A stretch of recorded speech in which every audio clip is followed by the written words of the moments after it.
All right, next game up here is the Rams and the Giants in an absolute blowout right here. Kind of like we said, this Giants offense, it just started to get going a little bit last week, but then it lost all of its great talent here. And just once again, there's just nothing great about this Giants team. Joe Judge just not getting it done as a head coach.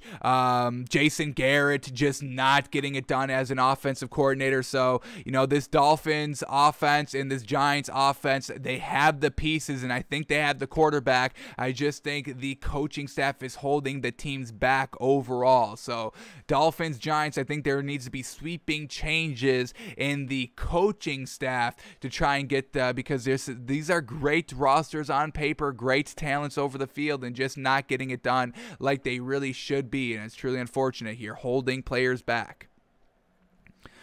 So the Rams absolutely blow out the Giants from start to finish. The Rams did get out to a little bit of a slow start here in the first quarter. Giants up 3-0 for basically in the entire first quarter right here. Rams, stalling on some drives, but then when they picked it up, it was basically game over at that point. 28-3 in the, going into halftime. 4 touchdowns for the Rams in the second quarter. Geez Louise. And that's just the Giants have no offensive firepower to keep up with that, and then the game's basically over at halftime.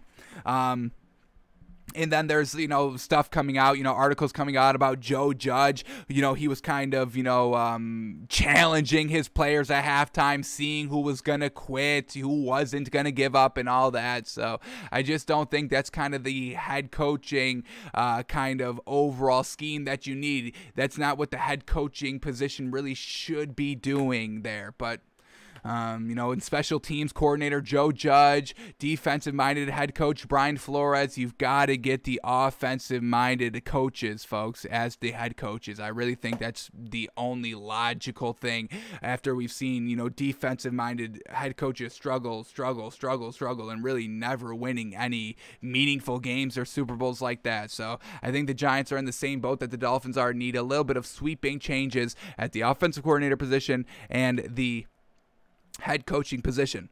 All right, but the Rams, Matthew Stafford, pretty solid game right here. 22 of 28 for 251 yards. So 78% completion percentage, 258 yards, 4 touchdowns. He had an interception, but the interception came on the last play of the first half, just trying to take a little bit of a shot there to Cooper Kupp. So not even an interception on Matthew Stafford. Rushing attack, Darrell Henderson, very, very solid right here, and running back by committee with Sony Michel. The Rams truly a little bit of, chaos in the kind of right before the start of the season with Cam Akers going down, but they handled it absolutely perfectly. Darrell Henderson is stepping up into that number 1 role, 21 carries for 78 yards and a touchdown, and then signing Sony Michel a couple weeks into the season, 9 carries for 42 yards, so absolutely fantastic rushing game with an absolutely fantastic passing game.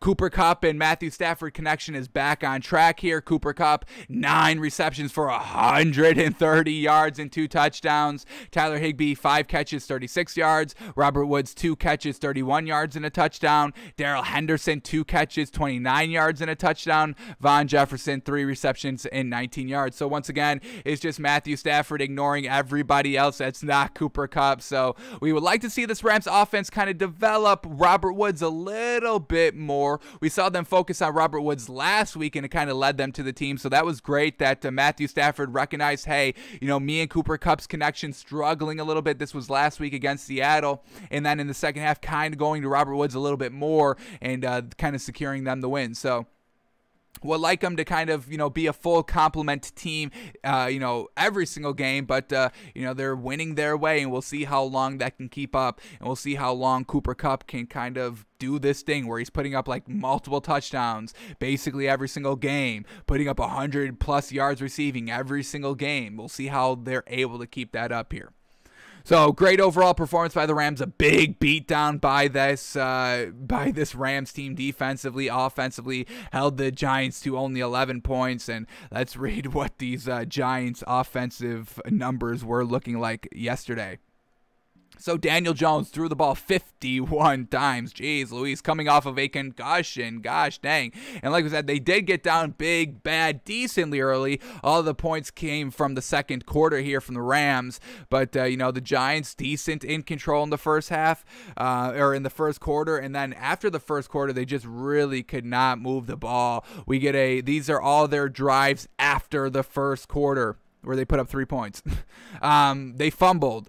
3 plays, -8 yards, a fumble drive. Then they go 3 and out, and then they have an interception. And then they go 5 plays, 15 yards, and then they have another interception. That's all in the second quarter. Then after halftime in the third quarter, they only had 1 possession, and it resulted in an interception. Then in the fourth quarter, we get a 3 and out. Then we finally get a touchdown, but it was 38-3 at that point. With how much time left? 10 minutes left. Game's over at that point. So could absolutely do nothing the entire game moving the ball. How unfortunate.